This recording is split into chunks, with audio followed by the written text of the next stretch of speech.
Ladies and gentlemen, welcome to a video here on G4G.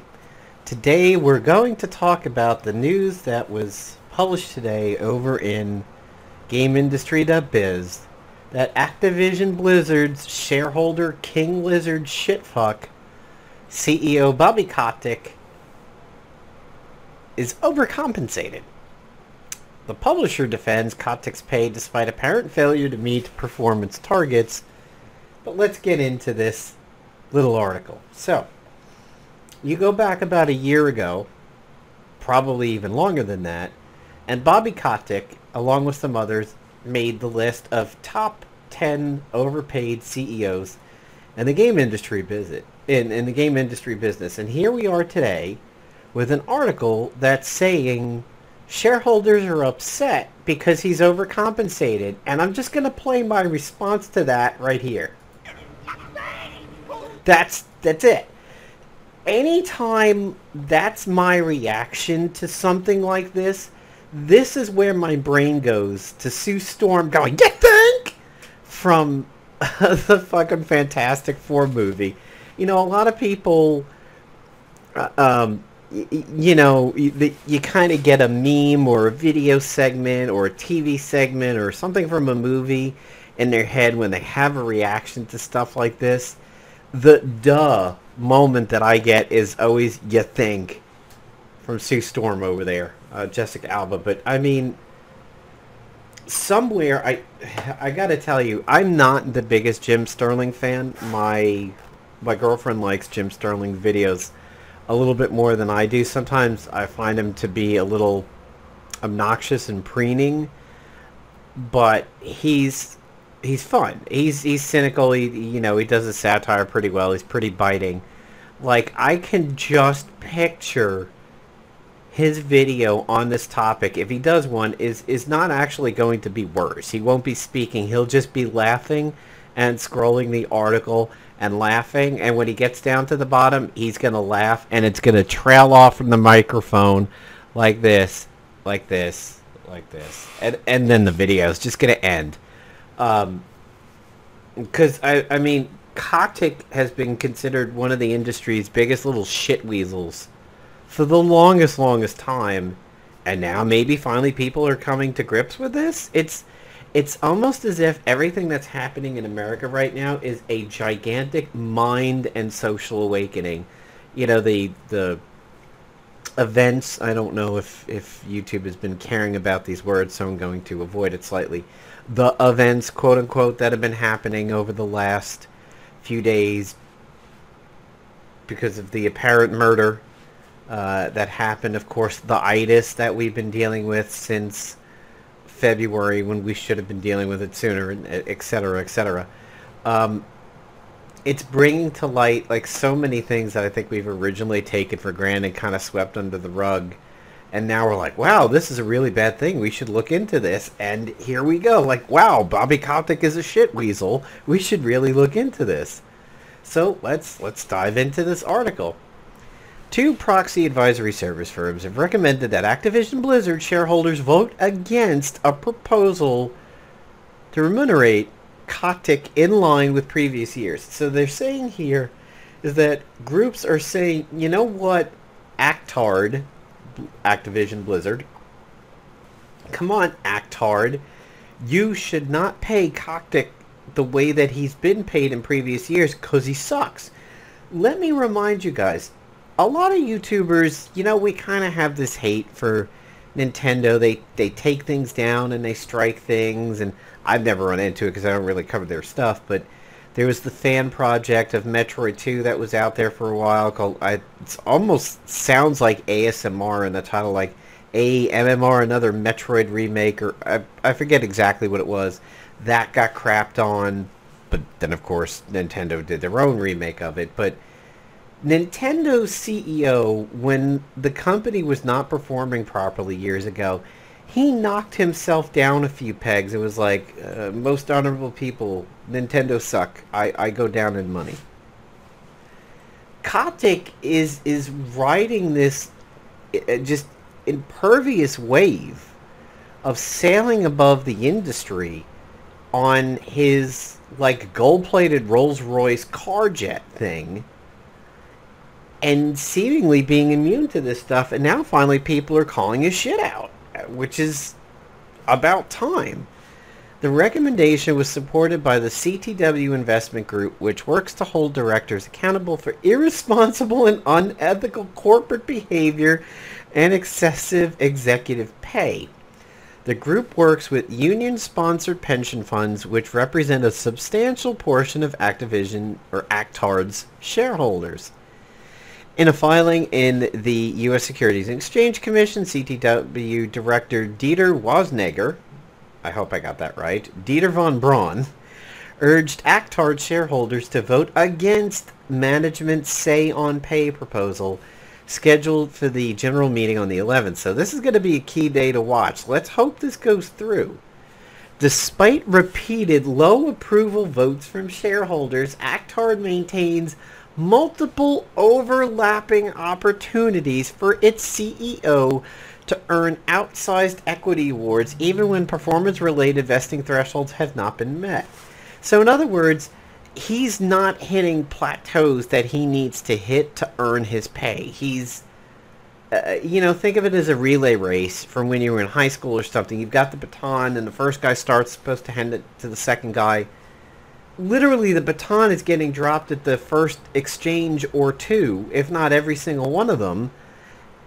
But meanwhile, they're awarding him first place. Like, some team just, ran a 4x400 and are at the Starbucks already having their drink. And here comes Kotick shit weaseling over the finish line. They're like, yay, first place. The filing also states that Actard employees typically earn less than 1/3 of 1% of Kotick's earnings. Listen, I'm not one of those people who's like, capitalism sucks, socialism, yay. Capitalism, yay, for me. I will cheerlead capitalism all day, every day. I think America's built on it, and I think if you try to rip capitalism out, we will plunge into anarchy and darkness. It's going to look like a Terminator movie hellscape. But this really puts into light where capitalism goes wrong and needs checks and balances. I mean, yes, the guy mopping the floors, the guy doing customer support counts in this. And no, they should not be making any major percentage point of what Kotick is earning as the CEO, but that still puts into light the majority of people earn less than 1/3 of 1% of Kotick's earnings. Wow.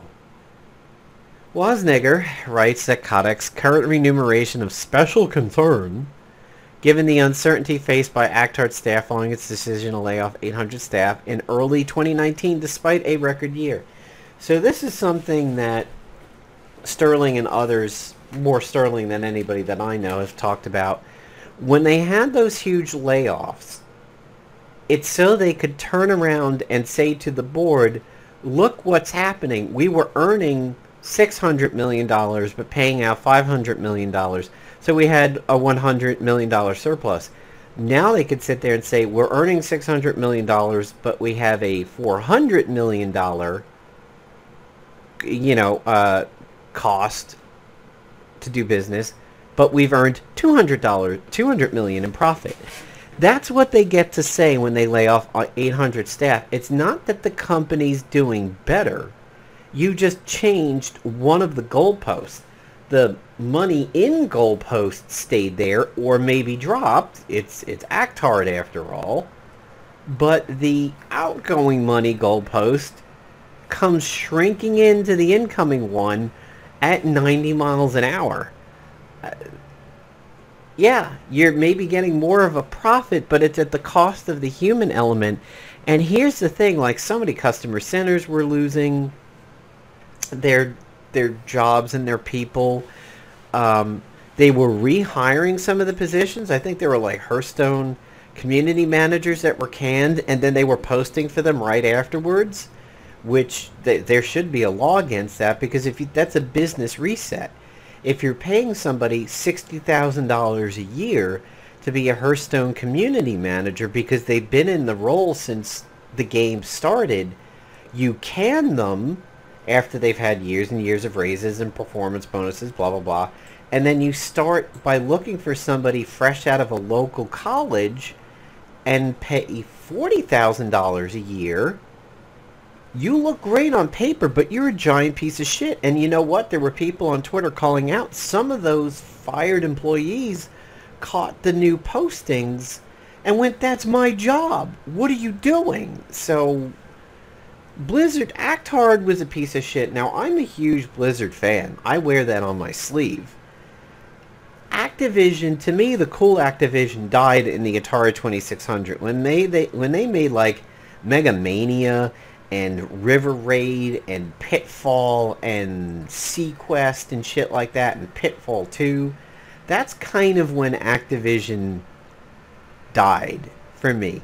Activision kind of used to have a name almost as cool as Sega, and the way that was for a long time, like, you know, just sort of edgy and different. This Activision is so far. I mean, it's not even in the same. You could cross a black hole into another universe, go clear across the edge of that universe, and still say you're not far enough in the universe to get away from where Activision was at one point in time. I mean, it's almost an apple to an orange with these guys, but Blizzard, man, Blizzard's early days were so good. Just the Warcraft series, the Starcraft series, Diablo, World of Warcraft early on. But, you know, after 2008, when this merged and Wrath of the Lich King was out there, they held on for a while. Like, Wrath finished out good. Cataclysm still seemed okay. Mop, I hated Mop, but Mop was still going good for people. So there were a few years where Activision's corrupted roots didn't seem to have infiltrated Blizzard too much. But then, you know, things started happening. Like, Metzen was on the way out, and other community managers were moving on, and Ghost Crawler, and, you know, a lot of people hate Ghost Crawler, but it happened. It started to happen where those old god, purpley, black, stinky, smelly, corrupted roots from Activision started to change Blizzard and change their direction and their style, and now it's to the point where people like don't defend Blizzard anymore. They've been merged for so long. Actard is the new Hydra. That's the heads you have to cut off. You cannot say, oh, Activision's bad but Blizzard's good. They're merged now, and we saw it with the Hong Kong protests and everything, and now of course they're taking it on the nose a little bit by saying they support the current events in the United States, but they didn't support the speak out of Hong Kong during the Hearthstone event. So I forgot the guy's name at this point. But you know, the guy who got up on stream and supported the protests, and then all hell broke loose. So Blitzchung, excuse me, the Blitzchung event. So you have them cracking down on the Blitzchung event. You have this massive censorship of World of Warcraft to ship it to China. Now, granted, China might enable us to get the second Warcraft movie because it was such a big hit over there, but they don't want to stand for that. But they're standing for what it's their, you know, they're going where the money is by cracking down on the Hong Kong protest stuff. They seem good to China, a major consumer of their product, and they don't piss China off. They can do business over there, yay money. By supporting what's happening here in the States, people are like, cool, you're like a Lego, you're like a Ben & Jerry's, like, yay, good guys, we will continue to buy your products. They're all money-oriented, and it's finally good to see somebody standing up and saying, no, stop, stop, stop, stop. This shit's got to go. But let's continue with the article over here. Disclosure surrounding strategic objectives portion is severely lacking and merely cites attracting, retaining, motivating top talent, cultivating new business opportunities, expanding existing ones, delivering production and development milestones, increasing productivity, reads the filing. We note that 3 of these objectives are clearly related to human capital management, human resources, and that Kotick's apparent goddamn failure to achieve more than half of the targeted performance goals strongly suggests that Actard's skewed approach to human capital management, throwing multi-million-dollar rewards on the CEO as employees are losing their livelihood, needs to be addressed before it manifests in deeper operational problems. People will tell you Battle for Azeroth for World of Warcraft is a shit expansion. It is hated on the level that Warlords of Draenor is hated. It has been brought up that Blizzard cannot afford to have good bad cycles anymore. The community is stronger than it's ever been. If you do the infamous Windows release heartbeat of good Windows, bad Windows, good Windows, bad Windows, Blizzard will die. Actard will die. World of Warcraft will die because people can only take being smacked in the face but then patched up so many times before the scars are permanent and the bones are permanently shattered. And you're like Tony Stark with, fragments running around in your body. You've got shrapnel headed towards your eyes and your brain because you've gotten punched in the face again with a grenade. They have to knock it out of the park with Shadowlands, but Biffa was an expansion that really highlights the fact that Actard is corrupt to the core with how it is running things lately, and it shows Activision's deep, greedy roots. But in a statement to GameSpot, Actard says, during Mr. Kotick's tenure, which is the longest of any CEO of a public technology company, Actard's market capitalization has increased from less than $10 million to over $53 billion. Yeah, and you know apparently where a lot of that's coming from? Call of Duty Mobile, which is, it disgusts me. I wish it would come from the Blizzard products, but when you're firing everybody and your quality control is shit and your development is shit and you produce a shit expansion, nobody wants to buy it. Nobody wants to continue playing it. They cancel their subs. There goes the money. Meanwhile, back in 2018, don't you guys have phones? Diablo 4 has got to slay. Like, that's the first thing that's up for them. Diablo, well, maybe. Diablo 4 hopefully will come out before Shadowlands, but Diablo 4 has to slay. Shadowlands has to slay. Overwatch 2, I don't really know how that's going to do because I don't have that many details on it, but I don't think it has to destroy the world the way the other two do, but we'll see. In the last 5 years, Actard's share price has outperformed the Standards & Poor's Index 500 by more than 120%. Over the past 20 years under Mr. Kotick's shitweasel leadership, Activision-Blizzard share price has outperformed the S&P 500 by over 11,000%. Over 90% of Mr. Kotick's proxy reported compensation is performance-based, and he has delivered exceptional value for Activision stockholders. Our equity dilution rates remain among the lowest of the peer group. Okay, in all of that blah, blah, blah, blah, blah, blah, blah, blah, blah, fat, old, shitty people rambling over here, how... this is in direct opposition to what we said earlier. They're like, his performance base is blah, blah, blah, blah, blah. But up here they're saying he can't meet any of his plateaus. Kotick has been CEO of Activision since 1990, continuing the position following the acquisition of Blizzard's parent company, Vivendi Games. As you might know, Vivendi from Tribes. I think that was one of their big ones, was Tribes, and a few others. How does this blah, blah, blah, blah, blah, blah over here coincide with what's being said over here, where he's like, yeah, this guy couldn't hit a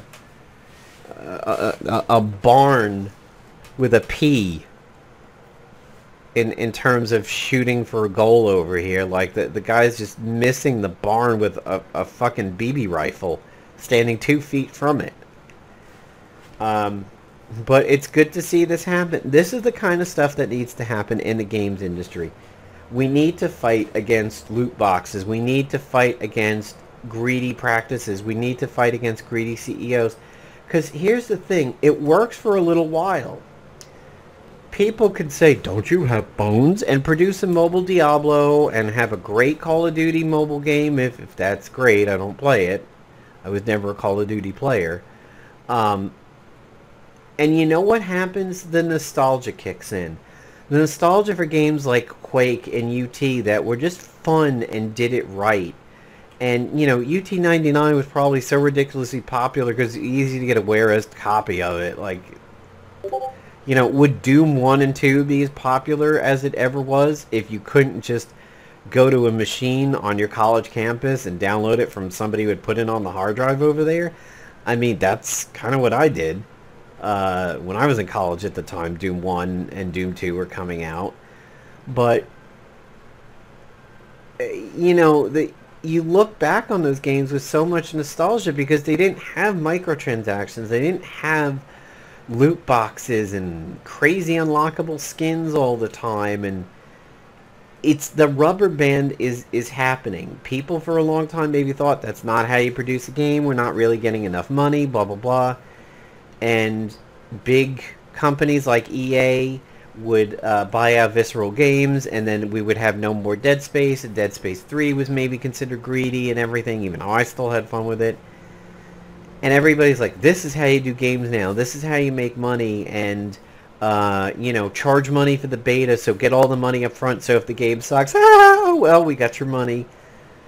Now you're seeing the backlash of it, the rubber band snapping back the other way of the Michael Jordan meme of stop, get help, talk to somebody, because that's what the game industry is doing. And you have crappy game journos at times who yell that we're entitled and we're being bitchy and we should just shut up and take it in the face. You know, that a game sucks and that you have a No Man's Sky and an Aliens Colonial Marines and a game that I want to review on here, Crucible by Amazon, is tanking, even though I have fun with it. But,